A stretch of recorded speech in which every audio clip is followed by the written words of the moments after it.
ಇನ್ನು ಹೊಸ ವರ್ಷಕ್ಕೆ ಬಿಡುಗಡೆಯಾದಂತಹ ಚಂದನ್ ಶೆಟ್ಟಿ ನಿರ್ಮಾಣದ ಕಾಟನ್ ಕ್ಯಾಂಡಿ ಸಾಂಗ್ ಈಗ ವಿವಾದದ ಸುಳಿಯಲ್ಲಿ ಸಿಲುಕಿಕೊಂಡಿದೆ.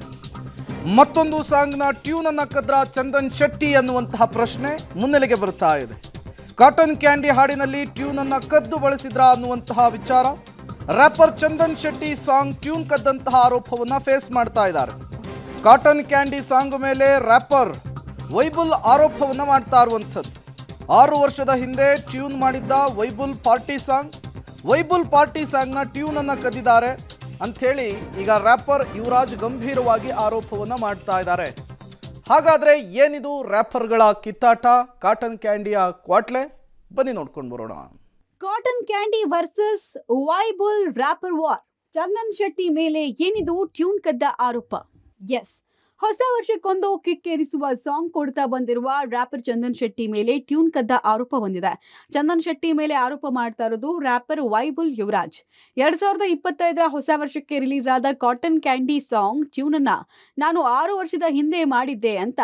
ವೈಬುಲ್ ಪಾರ್ಟಿ ಸಾಂಗ್ ಟ್ಯೂನ್ ಒಂದೇ ಇದೆ. ಮೊದಲ ಪಲ್ಲವಿ, ಸೆಕೆಂಡ್ ಚರಣವನ್ನ ಚಂದನ್ ಶೆಟ್ಟಿ ಕಾಪಿ ಮಾಡಿದ್ದಾರೆ ಅಂತ ಆರೋಪ ಮಾಡಿದ್ದಾರೆ.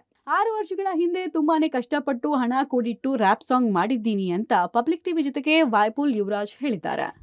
ಸ್ಟಾರ್ಟಿಂಗ್ ಪಲ್ಲವಿ ಏನಿದೆ, ಪಲ್ಲವಿನ 8 ಸಾಲು ಅದು ಸ್ಟಾರ್ಟಿಂಗ್, ಅದು ನನ್ನ ಸಾಂಗ್ದೇ ಅದು ಸಾಲು ಸರ್ ಕಾಪಿ ಮಾಡಿರೋದು. ಸ್ಟಾರ್ಟಿಂಗ್ ನಾನು ಸುಮಾರು 6 ವರ್ಷದಿಂದ ಈ ಸಾಂಗ್ನ ನಾನು ವೈಬುಲ್ ಪಾರ್ಟಿ ಸಾಂಗ್ ಅಂತ ನಾನು ರಿಲೀಸ್ ಮಾಡಿದ್ದೆ. ನಾನು ಆ ಸೇಮ್ ಟ್ಯೂನ್ ಇದೆ. ಅದು 100% ತಪ್ಪಿದೆ ಸರ್. ಯಾಕಂದರೆ ಸುಮ್ಮನೆ ನಾನು ಬಂದ್ಬಿಟ್ಟಿದ್ದಲ್ಲ ಮಾತಾಡೋಕ್ಕಾಗಲ್ಲ. ಆದರೆ ನಾನು ಚಂದನ್ ಶೆಟ್ಟಿ ಮಾತಾಡೋಕ್ಕೆ ಇಷ್ಟಪಡ್ತೀನಿ ಸರ್.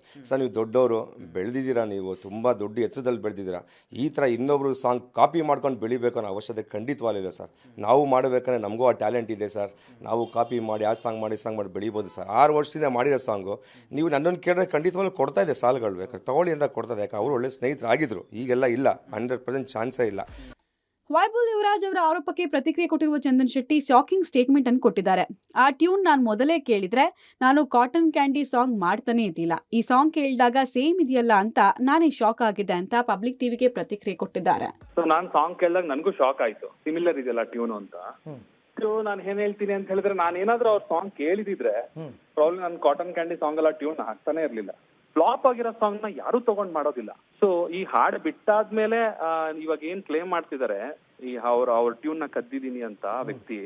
ಫಸ್ಟ್ ಆಫ್ ಆಲ್ ನನಗೂ ಬೇಜಾರಾಗಿದೆ ಏನಂತ ಹೇಳಿದ್ರೆ, ಆ ವ್ಯಕ್ತಿ ನನ್ನ ಹತ್ರ ಬಂದು ಮಾತಾಡ್ದಲೆ ಮೀಡಿಯಾದಲ್ಲಿ ಕೂತ್ಕೊಂಡು ನಾನು ಕದ್ದಿದೀನಿ ಅಂತ ಒಂದು ಕ್ಲೇಮ್ ಮಾಡ್ತಿದಾರಲ್ಲ, ಆ ಪದ ಯೂಸ್ ಮಾಡ್ತಿದಾರಲ್ಲ, ಇಟ್ಸ್ ವೆರಿ ಹರ್ಟ್ಫುಲ್. ಅದು ಒಂದು ನನಗೆ ತುಂಬಾ ಹರ್ಟ್ ಆಗಿದೆ. ವೈಬುಲ್ ಪಾರ್ಟಿ ಸಾಂಗ್ ನ ಟ್ಯೂನ್ ಕದ್ದ ಆರೋಪ ಚಂದನ್ ಶೆಟ್ಟಿ ಮೇಲೆ ಬಂದಿದೆ. ಈ ಆರೋಪಕ್ಕೆ ಚಂದನ್ ಶೆಟ್ಟಿ ಫ್ಲಾಪ್ ಸಾಂಗ್ ಕದ್ದು ಮಾಡುವ ಅವಶ್ಯಕತೆ ನನಗಿಲ್ಲ ಅಂತ ಆರೋಪವನ್ನ ತಳ್ಳಿ ಹಾಕಿದ್ದಾರೆ.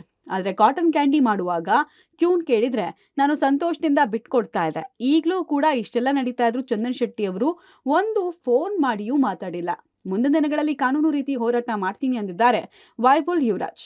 ಒಟ್ನಲ್ಲಿ ಈ ಇಬ್ಬರ ರ್ಯಾಪ್ ವಾರ್ ಮುಂದೆಲ್ಲಿಗೆ ಹೋಗಿ ನಿಲ್ಲುತ್ತೋ ಕಾದ್ ನೋಡ್ಬೇಕು. ಧನು ಯಲ್ಗಚ್, ಎಂಟರ್ಟೈನ್ಮೆಂಟ್ ಬ್ಯೂರೋ, ಪಬ್ಲಿಕ್ ಟಿವಿ.